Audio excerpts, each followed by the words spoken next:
None of us living in Nigeria today has ever experienced a time such as this. At this moment, when our determination to succeed is surpassed only by our recognition of the dire consequences of falling short, we are hopeful that our best efforts will be enough. This crisis has exposed in the worst possible way the evident weaknesses of our health system. After this is over, and moving forward, we must do everything in our power to ensure that we will never again come upon a moment such as this, as ill-equipped as we are now. The House of Representatives commends His Excellency President Muhammadu Buhari, GCFR, for the ongoing efforts of the federal government of Nigeria to manage this outbreak in Nigeria and alleviate the adverse economic and social impact on all our citizens. In every way we can, we will continue to support these efforts to ensure that our people will make it through this difficult time with dignity and peace of mind. The transmission of this disease at a scale for which our systems are not prepared is our biggest present threat. We alleviate that threat by self-isolating. The bad news of this disease is that everyone is a potential victim. But the good news is that everyone is a potential solution. Keep in mind that if we do not vigorously follow these isolation guidelines, all our other efforts will at the end of the day come to nothing. Let this be for all of us a time for introspection and prayer, a time to commune with God. Let us spend time with our children, study, write, meditate, and exercise. Do whatever you must do to get through this period, but do it at home.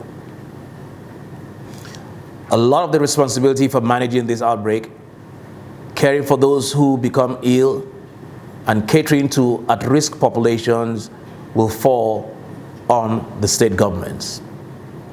I applaud those state governors who have risen to the challenge of the times with innovation and steady leadership. I encourage them to remain steadfast. I ask the governors of states that haven't had any confirmed cases proceed as if they have, taking all precautions and making all the same preparations as in those states where there have been established cases.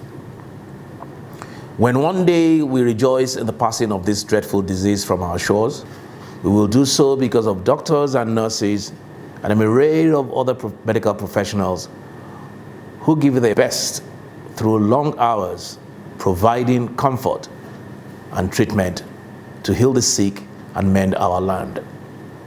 I thank you. Your country thanks you. And I assure you that the House of Representatives will act to provide for you now in the heat of this battle against disease and death, and after, when we have won the battle and saved our land.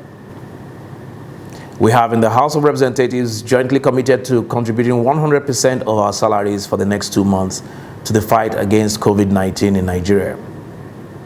Our contribution will support provisions for the welfare of frontline medical professionals and health workers, and other interventions to provide for the well-being of Nigerians through these trying times. Accordingly, I have directed the Clerk of the National Assembly to see to it that all members' salaries are transferred to the National Relief Fund for this month and the next.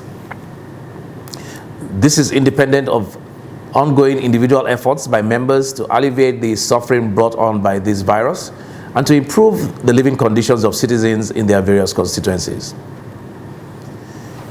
The House also calls on the Central Bank of Nigeria, as part of its policy measures in response to the COVID-19 outbreak, to immediately direct cash grants to the 774 local government area administrations in the country to provide food and other essentials to at-risk individuals and communities.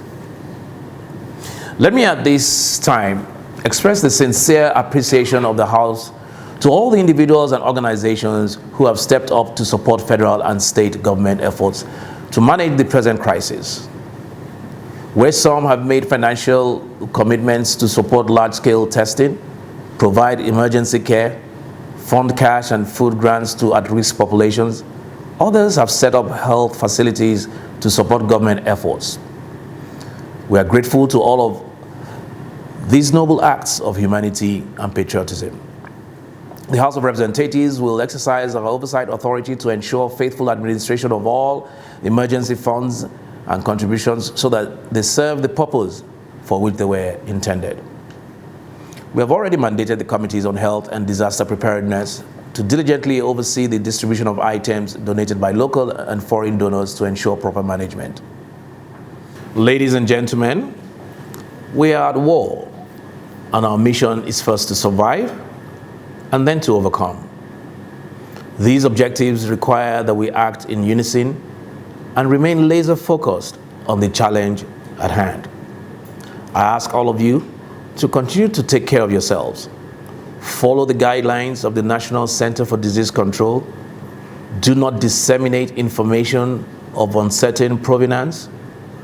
Do not panic, but make sure that those around you understand the risks of this disease and the challenges we face and must overcome together. If we do all that we are called to do at this time, it won't be long now before we can, with joy and thanksgiving, together declare mission accomplished. What we will remember of these days will depend on the choices we make now.